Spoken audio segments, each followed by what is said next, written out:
देश में पहली बार मध्य प्रदेश की आर्थिक राजधानी इंदौर में दशहरे के मौके पर अनोखा आयोजन होने जा रहा है। यहां रावण की जगह शूर्पणखा का दहन होगा। वहीं निजी संस्था ने इसका पुतला बनाया है, जिस पर मॉडर्न कलयुगी शूर्पणखाएं लिखा। पिछले करीब 405 वर्षों से चली आ रही खप्पर की परंपरा अंतर्गत रविवार की मध्य रात्रि में महाअष्टमी पर माता अम्बे का खप्पर निकाला गया। मां अम्बे प्रातः 4:15 बजे एक हाथ में जलता हुआ खप्पर और दूसरे हाथ में तलवार लेकर निकली और भक्तों को दर्शन दिए। महाअष्टमी पर मां अम्बे का स्वांग मनोज, मधु भावसार व आयुष सुनील भावसार ने धारण किया।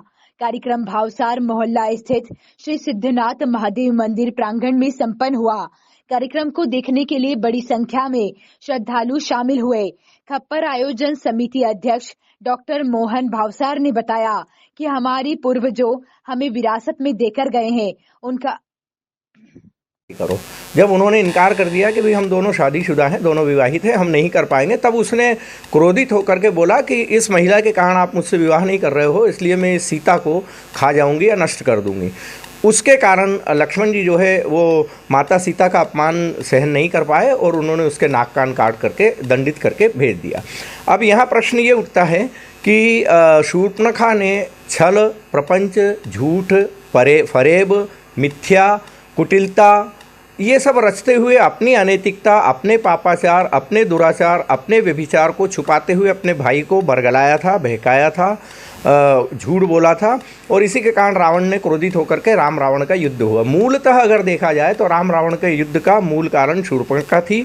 इसलिए हम संस्कारहीनता के खिलाफ, व्यभिचार के खिलाफ, अनैतिकता के खिलाफ, अनर्गलता के खिलाफ, लंपटता के खिलाफ, स्वेच्छाचारिता के खिलाफ हम ये संदेश समाज को देना चाहते हैं कि जो भी लंपट स्त्री है, हम संस्कारवान 7 महिलाओं के पक्ष में हैं जो माँ, बहन, भाभी, काकी, चाची, नानी हैं, लेकिन हम संस्कारहीन महिला के खिलाफ हैं। हम जिस तरह से इंदौर स्वच्छ हो गया है, हमारा कहना है कि एक कदम नैतिक स्वच्छता की ओर इंदौर को भी स्थापित किए जाए पूरे देश में, पूरे संसार में, पूरे विश्व में। और हम नैतिक स्वच्छता की ओर कदम उठाने के लिए शूर्पणखा जो कि व्यभिचार की प्रतीक है, जो कि बुराई की प्रतीक है, जो कि स्वेच्छाचारिता की प्रतीक है, जी, मॉडर्न कलयुगी शूर्पणखा से हम अगर पुरानी शूर्पणखा से साम्य स्थापित करते हैं तो ये साम्य स्थापित होता है कि उसने भी झूठ बोला था, प्रपंच किया था, फरेब किया था, मिथ्या की थी और अपने भाई को बरगला करके और युद्ध लड़वाया था। आजकल की जो